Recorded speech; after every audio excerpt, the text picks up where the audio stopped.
Israel. Raia 14 wa Ujerumani waliokuwa wametiwa nguvuni nchini Israel baada ya kushiriki msafara kupeleka misaada katika ukanda wa Gaza wamefukuzwa nchini humo. Wizara ya mambo ya nje ya Ujerumani imethibitisha leo kuwa watu hao wamepelekwa nchini Ugiriki ambapo walipokelewa na wafanyakazi wa ubalozi wa Ujerumani. Wiki iliyopita jeshi la majini la Israel lilizivamia na kuziteka meli 42 zilizokuwa zikisafirisha misaada ya kibinadamu kupitia bahari ya Mediterranean kuelekea ukanda wa Gaza. Zaidi ya watu 400 kutoka mataifa mbalimbali walitiwa nguvuni katika tukio hilo ambalo limezua mjadala mkubwa wa kimataifa.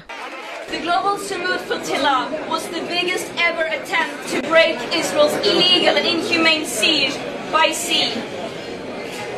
And it is a story of global, international solidarity, of people stepping up when our governments failed to do so. And I could talk for a very, very long time about our mistreatment and... Kutokea hapa ni kwa hiyo Israel wakiendelea kuzidi na kuendeleza mauaji yao ya kimbari na maangamizi makubwa kwa nia ya utawala, wakijaribu kutafuta idadi ya watu na taifa lote mbele ya macho yetu sana. Attempting to erase an entire population, an entire nation in front of our very eyes. Tulipofika, tiba tuliofanywa kama wanyama, tunafanywa kama magaidi.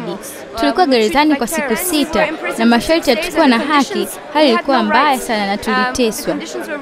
Miongoni mwa waliokamatwa ni mwanaharakati maarufu wa mazingira kutoka Sweden, Greta Thunberg, na aliyekuwa meya wa jiji la Barcelona, Ada Colau.